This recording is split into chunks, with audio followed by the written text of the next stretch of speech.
Sa madhështore që është zemra e një nëne. Djali merr vendim të prerë që ta largojë nënën e vet plak nga jeta e tij. E hipi mbi shpinën e tij dhe u nis drejt një kodre të madhe.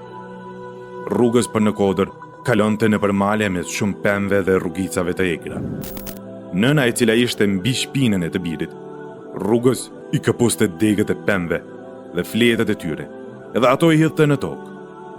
Pasi që arrin në maje të kodrës, i biri e lën nënën të vetme, pa ushqim dhe pije, me qëllim që sa më shpejt të vdes.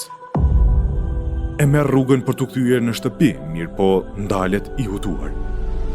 E kuptoi se rrugën e kishte humbur dhe nuk di si të kthehet.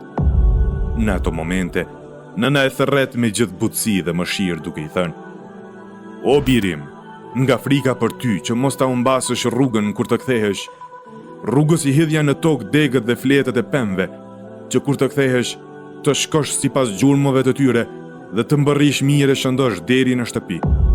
Shko, o biri im." Djali, kur e pa këtë qëndrim të nënës së vet, e vëreti i gabimin e tij dhe syt i mbushën me lot. E mori nënën dhe përsëri e hipi mbi shpinë dhe dërgoi në shtëpi.